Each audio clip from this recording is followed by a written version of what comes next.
FTP நேயர்களுக்கு வணக்கம். வணக்கம் சதீஷ். வணக்கம் சதீஷ், உங்களுக்கு ஒரு விஷயம் தெரியுமா? சொல்லுங்க, தெரிஞ்சுக்கிறேன். தனுஷ்க்கு மறுபடியும் டிவோர்ஸ் ஆயிடுச்சு. எத்தனை முறை தாங்க ஆகும் அவருக்கு டிவோர்ஸ்?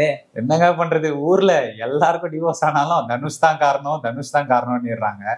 அதுவும் இல்லாம இப்ப ரீசெண்டா குபேர ஆடியோ லான்ச்சில் வந்துச்சு இல்லைங்களா, அதுல என்கிட்ட இருந்து நீங்க ஒரு செங்கலை கூட உருவ முடியாது அப்படின்ற அளவுக்கு பேசியிருக்காரு. இதை பத்தி நீங்க எப்படி பாக்குறீங்க? குறிப்பா தனுஷ் பத்தி சொல்லணும்னா, ஒரு பேன் இண்டியன் ஆக்டரா இன்னைக்கு தமிழ் சினிமா தாண்டி இந்தியா முழுக்க பேசப்படக்கூடிய ஒரு ஆக்டரா இருக்கிறாரு. குறிப்பா தமிழ் சினிமால இதுக்கு முன்பாக TR இருப்பாரு. மல்டி டாஸ்கிங் பண்ற ஒரு ஆக்டர் அப்படின்னா நம்ம TR சொல்லலாம். அப்படி இன்னைக்கு தமிழ் சினிமால இருக்கக்கூடிய ஒரு ஆக்டர்னா நம்ம கண்டிப்பா தனுஷ் சொல்லலாம். டக்குன்னு படம் எடுக்க போறேன் அப்படின்னு, ஒரு பாட்டு எழுத போறேன்னு போயட்டுன்னு வருவாரு, ப்ரொடியூசர்னு. இப்படி பல பரிணாமத்துல தனுஷ் தொடர்ந்து இயங்கிட்டே இருப்பாரு. ஆனா இவருக்கு எல்லாம் இப்படி தொட்டதெல்லாம் தூளாகுது, செம்மையா பண்றாருப்பா தனுஷ்னு ஒரு சின்ன பையன் பாருப்பா இப்படி இருக்கான் அப்படின்னு ஒரு பிம்பம் இருந்துட்டு இருக்கிறப்போ, இவர் பண்ண சில சின்ன சின்ன வேலைகள் இவருக்கே பேக் போனா அமையுது. அதுதான் இவரோட பெயரை கெடுக்கிறதுக்காகவும், தொடர்ந்து தமிழ் சினிமால இவர் என்னதான் நல்ல விஷயங்கள் பண்ணாலுமே கூட அதெல்லாம் இவரை டார்கெட் பண்ணி, இவரெல்லாம் இந்த மாதிரி ஆள் இல்லையே அப்படின்னு இவருக்கு பின்னாடியே ஒரு பச்சை குத்துறத தொடர்ந்து தமிழ் சினிமாலையும் ஒரு சிலர் அவரை விரும்பாதவர்கள் பண்ணிட்டு இருக்காங்க அப்படின்னே பார்க்க முடியும். இது எங்க இருந்து ஆரம்பிக்குது அப்படின்னு ஒரு பார்வை இருக்குல்ல. இது எங்க இருந்து ஆரம்பிக்குதுன்னா, முதலா தனுஷ் எத்தனையோ படங்கள் நடிச்சாலும் இந்த 3ன்ற ஒரு படம் நடிக்கிறாரு. அந்த 3 படத்தை இயக்குனதே அவருடைய மனைவி தான். அது உங்களுக்கு நல்லா தெரியும். ஆனா ஒரு சில இந்த ரொமான்ஸ் காட்சிகள் தான் அதுல வச்சிருப்பாங்க. ஆனாலும் கூட அந்த படத்துல தான் முதலா தனுஷ் ஒரு வேற விதமான ஒரு ஆக்டரா, எப்படின்னா ஒரு ரொமான்டிக்கான ஒரு ஆக்டரா தனுஷ் அதுலதான் தெரியப்படுறாரு. என்னப்பா இப்படிலாம் ஒரு ஆக்டர் பண்ணலாமா, ஒரு மனைவி டைரக்டரா இருக்காங்க, அவங்களுக்கு முன்னாடி இப்படி இருக்காரு அப்படின்னு இருக்கும்போது, அந்த படம் முடிஞ்சதுக்கு அப்புறம் தனுஷும் ஸ்ருதிஹாசனும் டேட்டிங் பண்ணதாகவும், தொடர்ந்து தனுஷ் வீட்டுக்கே போகாம இருந்ததுக்காகவும், அதுதான் அவங்களுடைய அந்த டிவோர்ஸ்க்கே ஃபர்ஸ்ட் ஒரு புள்ளியா இருந்தது இந்த 3 படம் தான் அப்படின்னு எல்லாரும் பேசப்பட்டது. தனுஷ் டிவோர்ஸ் ஆனதுக்கு அப்புறம் ஐஸ்வர்யா ரஜினிகாந்தே ஒரு சிலர்கிட்ட சொல்லியிருக்காங்களாம், நான் ஏன் தான் இந்த 3 படம் எடுத்தேன்னு தெரியல, அந்த படம் எடுக்கலைன்னா என் வாழ்க்கை நார்மலா இருந்திருக்கும் அப்படின்னு சொல்லப்பட்டதா ஒரு தகவல் இருக்கு. அது உண்மையா பொய்யான்னு நமக்கு தெரியல. இது ஒரு பக்கம் இருக்க. அப்படியே வந்தா 3 படத்துல சரி ஓகே, இது கிசு கிசு இருக்கிறது எல்லா நடிகர்களுக்கும் சகஜம்தான் அப்படின்னு இருக்கும்போது, STR ஒரு பீட் சாங் வெளியானது. உங்க எல்லாருக்கும் நல்லா தெரியும். அது STRம் அனிருத்தும் தான் அந்த பாட்டு போட்டு, தெரியாம நாங்க வெளியே சும்மா பாத்ரூம்ல பாடிட்டு இருந்தோம், அது எப்படி வெளியே வந்ததுன்னு தெரியல அப்படின்னு சொன்னாங்க. அப்போ இப்ப எப்படி தலை வெர்சஸ் தளபதி, SK வெர்சஸ் விஜய் சேதுபதி அப்படி இருக்குமோ, அப்போ தனுஷ் வெர்சஸ் சிம்பு அப்படின்னு தான் இருக்கும். அப்ப சிம்புவுடைய அவப்பெயரை கெடுப்பதற்காகவே அந்த பாடலை வெளியிட்டவர் தனுஷ். அந்த பீட் சாங்க யார் வெளியிட்டது அப்படின்னு சொல்லும்போது, அந்த பாட்டை வெளியிட்டவர் தனுஷ் அப்படின்ற ஒரு பெயர் வருது. அதை கேட்டதுக்கு அப்புறம் தனுஷ் மீது இங்க இருக்கக்கூடிய அந்த STR ரசிகர்கள் எல்லாருமே இல்ல இவர் பண்ணிருக்க வாய்ப்பு இருக்கு. ஏன்னா எப்பவுமே அனிருத் தனுஷோடு வளர்ந்த பிள்ளை, அவங்களாம் ஒரே குடும்பம். அப்படி இருக்கும்போது இதுவும் ஒரு காரணமா இருக்கலாம் அப்படின்னு சொல்லப்பட்டது. இது ஒரு பக்கம் இருக்க. அடுத்ததா ரொம்ப ரொம்ப ரொம்ப தனுஷுக்கு பெயரை ரொம்ப அடிவாங்க வச்ச ஒரு விஷயம் என்னன்னா, இந்த சுச்சி லீக் அப்படின்ற ஒரு வீடியோ வந்தது. இது எல்லாரும் பார்த்திருப்பீங்க. இந்த சுசித்ரா அவர்கள் தொடர்ந்து தனுஷ் மீது பல்வேறு விதமான வன்மைகளை தொடர்ந்து கொட்டிக்கிட்டே இருப்பாங்க. அதுலயும் குறிப்பா சொல்லுவாங்க, அனிருத் அவர்களும் தனுஷ் அவர்களும் சுசித்ரா அவர்களுக்கு மயக்க மருந்து கொடுத்து அவங்களை பாலியல் வன்புணர்வு பண்ணதாகவும், அதனால தன்னோட வாழ்க்கையே போனதுக்காகவும் இப்படிலாம் சொல்லிட்டு இருந்தாங்க. ஒரு கட்டத்துக்கு அப்புறம் எனக்கும் என் கணவனுக்கும் அந்த டிவோர்ஸ் ஆனதுக்கு நாங்க பிரிஞ்சு இருக்கிறதுக்கு காரணமே தனுஷ் தான் அப்படின்னு சொல்லிட்டு இருந்தவங்க, ஒரு கட்டத்துக்கு அப்புறம் அவங்க எப்படி பேச ஆரம்பிச்சுட்டாங்கன்னா, தனுஷும் என்னோட ஹஸ்பண்டும் கே ரிலேஷன்ஷிப்ல இருக்காங்க, தனுஷ் ஒரு ஆணை தான் லவ் பண்ணுவாரு, தனுஷுக்கு ஆண்களை தான் ரொம்ப பிடிக்கும், பெண்களுடைய ஹீரோயின்ஸை விட ஆண்களை தான் ரொம்ப பிடிக்கும், இப்படின்ற ஒரு பிம்பத்தை கட்டமைக்க ஆரம்பிக்கிறாங்க. என்னதான் இது தனுஷ் ரசிகர்களால ஏற்றுக்கொள்ள முடியலனாலும் இது ஒரு அவப்பெயர் தானே. அப்படி இருக்கும்போது இதுவும் தனுஷுக்கு ஒரு மிகப்பெரிய ஒரு அவப்பெயரை அமைஞ்சிட்டே இருக்கு. அதுக்கப்புறம் தான் தமிழ் சினிமால யாருக்கு டிவோர்ஸ் ஆனாலும் தனுஷ் தான் இதுக்கு காரணம் அப்படின்னு சுசித்ரா முதல்ல ஒரு வீடியோ போட்டுருவாங்க. நயன்தாரா அனிருத் ரிலேஷன்ஷிப்ல ஒரு காரணம் நடந்தாலும் அதுக்கு சேர்த்து வச்சது, அதுக்கு விளக்கு பிடிச்சது தனுஷ் தான் அப்படின்னு சொல்லுவாங்க. அதுக்கப்புறம் டிடி வந்து யாரு கூடயோ போனாலும் அதுக்கு வந்து காரணம் இவங்க தான் சொல்லுவாங்க. ஏன் விக்னேஷ் சிவன் நயன்தாரா ரிலேஷன்ஷிப் வந்துட்டு சேர்ந்து இருந்தாங்க, ஒரு சில காலங்கள் வந்து அவங்க ரிலேஷன்ஷிப்பை உடைக்கிறதுக்கு காரணமா இருந்ததும் தனுஷ் தான் அப்படின்னு சொல்லுவாங்க. இப்படி வந்து சுசித்ரா அவர்கள் வந்து தனுஷ் மீது தொடர்ந்து பல்வேறு விதமான இந்த வன்மமான கருத்துக்களை மட்டும்தான் அவங்க வந்து பதிவு செஞ்சுட்டு வந்தாங்க. இது எல்லாம் வந்து ஒரு சிலர் வந்துட்டு ஒருவேளை இருக்கலாம்ப்பா, ஏன்னா அவர் பண்ண அதுக்கப்புறம் அந்த படங்கள்லாம் கொஞ்சம் ரொமான்டிக் செக்டாரை வந்துட்டு சூஸ் பண்ணி எடுத்துதான் அவர் நடிச்சிட்டு இருந்தார் இல்லையா. அதனால தனுஷ் மீது வந்து இப்படிப்பட்ட ஒரு பிம்பம் வந்து புகுத்தப்படும் போது எல்லாரும் ஓகே, ஒருவேளை தனுஷ் இப்படிப்பட்டவராதான் இருப்பாரு அப்படின்னு சொல்லப்பட்டு அதுக்கப்புறம் தான் இந்த விஐபி அப்படின்னு ஒரு படம் வந்தது.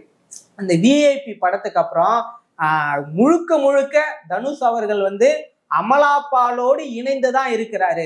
அமலாபாலுக்கு ஒரு வீடியே வாங்கி கொடுத்து அவரோட தான் குடும்பம் நடத்துறாரு. அமலாபாலும் தனுஷும் வந்து ஒன்றாக இரண்டரை கலந்து வாழ்றாங்க அப்படின்னு எல்லாரும் சொன்னாங்க. இது வந்து ஏன்னா எப்படி ஒரு 3ன்ற ஒரு படம் வந்து தனுஷோட டிவோர்ஸ்க்கு வந்து ஒரு கரும்புள்ளியா இருந்ததோ அப்படிதான் இந்த விஐபி. அந்த விஐபி படத்துல தான் இவங்களுடைய இந்த ரிலேஷன்ஷிப், தனுஷ் அமலாபாலுடைய ரிலேஷன்ஷிப் வந்து ரொம்ப பெருசா இருந்தது. அதுக்கப்புறம் ஒரு கணவன் மனைவிக்கு ஈடா இவங்க 2 பேரும் வாழ்ந்துட்டு இருந்தாங்க அப்படின்னு சொல்லப்பட்டது. ஆனா வந்து இவங்க 2 பேர் சைட்லயும் தனுஷ் அண்ட் அமலாபால் சைட்ல நாங்க வந்து ஒரு நல்ல நண்பர்கள் தான், எங்களுடைய ரிலேஷன்ஷிப்பை தயவு செஞ்சு தவறா பார்க்காதீங்கன்னு சொன்னாங்க. இதுவுமே வந்து தனுஷ் மீது வைக்கப்பட்ட ஒரு வன்ம கருத்தா தான் பார்க்கப்பட்டது. அதுக்கப்புறம் தொடர்ந்து சுசித்ரா வந்து எங்க எவன் வீட்டுல என்ன நடந்தாலும், எவன் வீட்டுல சண்டை நடந்தாலும் அதுக்கு வந்து தனுஷ் தான் காரணம். டிமான் சிவகார்த்திகேயன் இஷ்யூ வந்தது, அதுக்கும் தனுஷ் தான் காரணம். அதுக்கப்புறம் இப்போ குறிப்பா அந்த ஜெயம் ரவி இல்ல ரவி மோகன் அந்த ஆர்த்தி அவங்க டிவோர்ஸுக்கு யாரு காரணம்னா அதுக்கும் வந்து தனுஷ் தான் காரணம் அப்படின்னு சொல்றாங்க. ஜிவி சைந்தவி ரிலேஷன்ஷிப்புக்கு என்னடா சம்பந்தம் தனுஷுக்கு அப்படின்னு பார்த்தோன்னா அதுக்கு அவங்க தான் காரணம். நல்ல வேலை ரகுமானோடைய டிவோர்ஸுக்கு தனுஷ் தான் காரணம்னு சுச்சிலிக்கு சொல்லாம போயிட்டாங்க. ஏன்னா இன்னைக்கு வந்து சுச்சிலிக்கு வந்து என்ன பண்றாங்கன்னு பார்த்தோன்னா, இந்த சுசித்ரா வந்து தொடர்ந்து நீங்க வந்து சென்னை ஹைகோர்ட்டுக்கு போனீங்கன்னா அங்க வந்து இந்த டிவோர்ஸுக்கான ஒரு செக்டார் இருக்கும் இல்லையா, அங்க எவெல்லாம் காரணமா இருந்தாலுமே அவங்க கிட்ட போயிட்டு உங்க 2 பேருக்கு டிவோர்ஸ் ஆச்சுன்னா அதுக்கு தனுஷ் தான் காரணம்ன்ற அளவுக்கு அவங்க மைண்ட்ல இந்த மாதிரியான ஒரு விஷயம் வந்து புகுத்தப்பட்டிருக்கு. தொடர்ந்து இப்படிலாம் பாருங்க, கடந்த ஒரு 4 வருஷமா தனுஷ் மீது எவன் வீட்டுல டிவோர்ஸ் ஆனாலும் அதுக்கு தனுஷ் தான் காரணம் அப்படின்றப்போ அந்த மனுஷனால எப்படி ஏத்துக்க முடியும்? அதை ஏற்றுக்கொள்ள முடியாம தான் இப்ப இந்த குபேர ஆடியோ லான்ச்சில் வந்து தனுஷ் அவர்கள் வந்து ரொம்ப ஒரு பொங்கி எழுந்து இனிமே நம்மளால பொறுக்க முடியாதுடா, இதுக்கெல்லாம் வந்து ஒரு முற்றுப்புள்ளி வைக்கணும் அப்படின்ற மாதிரி அவர் பேசியிருக்கிறாரு. நீங்க எவ்வளவுதான் என் மேல வந்துட்டு அந்த சாயத்தை பூசினாலும் சரி, நான் வந்து எப்படிப்பட்டவன்னு எனக்கு தெரியும், என்னோட ரசிகர்களுக்கு தெரியும். அதே மாதிரி இவங்கெல்லாம் வந்து நேத்து வந்துட்டு இன்னைக்கு போறவங்க இல்ல, இவங்கெல்லாம் என்னுடைய கம்பேனியன்ஸ் அப்படின்னு சொல்றாரு. காலமா என்ன வளர்த்து என் கூடவே இருக்கக்கூடிய என்னுடைய ரசிகர்கள் தான் என்னுடைய பலம். அதனால இங்க இருந்து ஒரு செங்கலை கூட உங்களால பிரிச்சுட்டோ புடுங்கிட்டு போக முடியாதுன்னு தனுஷன் சொன்னக்கூடிய இந்த வார்த்தையை வந்து இன்னைக்கு தமிழ் சினிமால இருக்கக்கூடிய எல்லாரும் வந்து பாராட்டக்கூடிய விஷயத்துல தான் பாக்குறாங்க.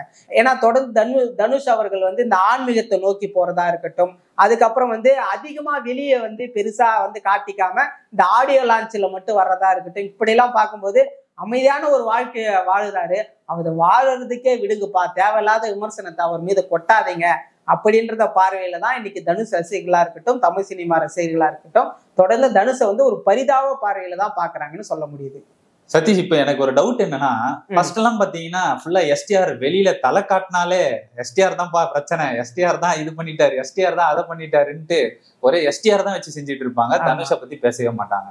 இப்ப ரீசெண்ட் டைம்ல எஸ்டிஆரை பத்தி ஒரு இன்ஃபர்மேஷனும் வர்றதில்லை, ஃபுல்லா தனுஷ் தான், தனுஷை பத்தி மட்டுமே தான் இன்ஃபர்மேஷன் வருது. இது வந்து வேற யாராவது செய்யற வன்முறையா, இல்ல வந்து அவங்க வந்து தனுஷ் மேல இருக்க தனிப்பட்ட கருத்துனால அதை தாக்குறாங்களா, எதனால வந்து இந்த மாதிரி கண்டினியூஸா நடந்துட்டு இருக்கு? இல்ல, குறிப்பா ஒரு தனி மனிதன் வளர்ச்சியை வந்து ஏற்றுக்கொள்ள முடியாதவங்க இதை பண்ணுவாங்க கண்டிப்பா. ஏன்னா தனுஷ் வந்து அவர் வந்து இந்த ஆடியோ லான்ச், குபேர ஆடியோ லான்ச்ல பேசுனதை நீங்க பார்த்திருப்பீங்க. ஒருவேளை சோத்துக்கு நான் எவ்வளவு கஷ்டப்பட்டேன், அப்படி இருந்த நான் தான் இன்னைக்கு வந்து இவ்வளவு பெரிய ஆளா வளர்ந்துருக்கிறேன் அப்படின்னு சொல்றாருன்னா அவருடைய வளர்ச்சி வந்து அபார வளர்ச்சி. அந்த வளர்ச்சியை ஏற்றுக்கொள்ள முடியாதவர்கள் வந்து இந்த மாதிரி பண்ணலாம் அப்படின்ற ஒரு பார்வை இருக்கு. ஏன்னா இன்னைக்கு தமிழ் சினிமா தாண்டி இந்திய சினிமா தாண்டி ஹாலிவுட்லலாம் தனுஷ் அவர்கள் நடிக்க ஆரம்பிச்சிட்டாரு. அதுக்கப்புறம் குறிப்பா சொல்லணும்னா தனுஷுக்கு வந்து டிவோர்ஸ் ஆகுது.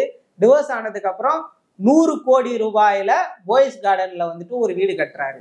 அந்த இடத்துல வந்து பெரிய பெரிய ஆளுமைகள் தான், ஜெயலலிதா, ரஜினிகாந்த், இப்படி இருக்கக்கூடிய பெரிய பெரிய ஆளுமைகள் மட்டும்தான் அந்த இடத்துல இடம் வாங்கி வீடு கட்ட முடியும். ஒண்ணுமே இல்லை அப்படின்றவரு தான் உழைப்பால வந்து இன்னைக்கு போய்ஸ் கார்டன்ல 100 கோடி ரூபாய்க்கு ஒரு வீடு கட்டுறாருன்னா அவருடைய வளர்ச்சி அவ்வளவு பெருசு. அதை வந்து ஏற்றுக்கொள்ள முடியாதவங்க தான் வந்து இந்த மாதிரி பண்றாங்க. ஆனா எஸ்டிஆர் அவர்களுக்கு வந்து பெருசா இனிமே வன்மத்தை கொட்டுற அளவுக்கு ஒண்ணும் இல்லை. காலகாலமா அவர் அனுபவிச்சுட்டு தான் வந்துட்டாரு. அவர் வந்து இப்ப யாரு கூட ரிலேஷன்ஷிப்ல இருந்தா கூட ஏதாவது சொல்லலாம். அவர் பாட்டுக்கு அவர் வேலைக்கு போறாரு, ஜிம்மு உண்டு, அவர் வேலை உண்டுன்னு இருக்கிறாரு. அதனால எதுவும் சொல்றதுக்கு வாய்ப்பு இல்லாம அவரை பத்தி சொல்லாம இருக்கிறாங்க. இதுதான் ரீசெண்ட் டைம்ல பாத்தீங்கன்னா நம்ம யாத்ரா இருக்காரு இல்லைங்களா, தனுஷோட பையன், அவரோட அவார்ட் ஃபங்க்ஷனுக்கு தனுஷோட ஒய்ஃபும் சேர்ந்தே வந்து போய் அவரை வந்து வெல்கம் பண்ணியிருக்காங்க. அது எப்படி, அது 2 பேரும் டிவோர்ஸ் வாங்கிட்டாங்க, மறுபடியும் எப்படி ஒன்னா சேர்ந்து ஒரு ஃபங்க்ஷனுக்கு போறது, எல்லாம் இது பண்றது, சிரிச்சு ஜாலியா பேசுறது, இது வந்து எப்படி அவங்களுக்கான பொழுதுபோக்கா இந்த டிவோர்ஸ் வாங்குறது, மறுபடியும் போய் ஒன்னா சேர்றது, இந்த மாதிரி ஃபங்க்ஷன் டைம் அப்போ மீட் பண்ணி பேசிக்கிறது, இது எப்படி நீங்க பாக்குறீங்க? இல்ல முழுக்க முழுக்க அவங்க 2 பேருக்கும் இருக்கிறது கருத்து மோதல். அவங்க 2 பேரும் தான் பிரிஞ்சிருக்காங்களே தவிர அவங்க பசங்க வந்து என்னைக்குமே அப்பா அம்மா வந்து 2 பேரும் வேணுன்ற இடத்துலதான் இருக்காங்க. அதனால குழந்தைகளுக்காக அவங்க வாழ்க்கைக்காக கெடுத்துடக்கூடாதுன்றதுக்காக தான் 2 பேரும் போய் நிக்கிறத பார்க்க முடியுது. அதுலயும் அவன் தனுஷ் அவங்க பையனுடைய அந்த விழால பாத்தீங்கன்னா அப்பாவும் அம்மாவும் 2 பேரும் அந்த முத்தம் கொடுத்த அந்த காட்சி எல்லாம் வந்து அழகா இருந்தது. இப்போவும் 2 பேரும் எப்படி தனுஷும் அவங்க ஒய்ஃபும் வந்துட்டு எப்படி ஒன்னா இருந்தா அந்த விழா இருக்குமோ அப்படிதான் அவங்க 2 பேரும் இருந்தாங்க. அது மட்டும் இல்லாம அது ரஜினி பார்த்து ரொம்ப சந்தோஷப்பட்டதாகவும் விஷயம் வந்தது. எல்லாருக்கும் இருக்குதாங்க செய்யும். என்னதான் வந்து டிவோர்ஸ்ன்றது வெறும் பேப்பர் தான். டிவோர்ஸ் கொடுத்ததுக்கு அப்புறம் நீங்க போய் சேர்ந்து வாழவே கூடாது, ஒன்னா கை கூட கொடுக்க முடியாது அப்படின்லாம் எதுவும் இல்லைல்ல. அது வந்து மன பொறுத்து இல்லை. அதனால 2 பேரும் சேர்ந்து வாழக்கூடாது அப்படின்றது மட்டும்தானே தவிர மற்றபடி இனிமே சரி ஓகே இனிமே எதுவுமே இல்லை, பசங்களுக்காக வாழலாம் அப்படின்னு சேர்ந்து வாழ்ந்த எந்த தப்பும் இல்லைன்றது தான் நம்மளால பார்க்க முடியும். ரொம்ப நன்றி சதீஷ், நம்ம கேட்ட கேள்விக்கெல்லாம் தெளிவான பதில் கொடுத்தது ரொம்ப நன்றி. நன்றி.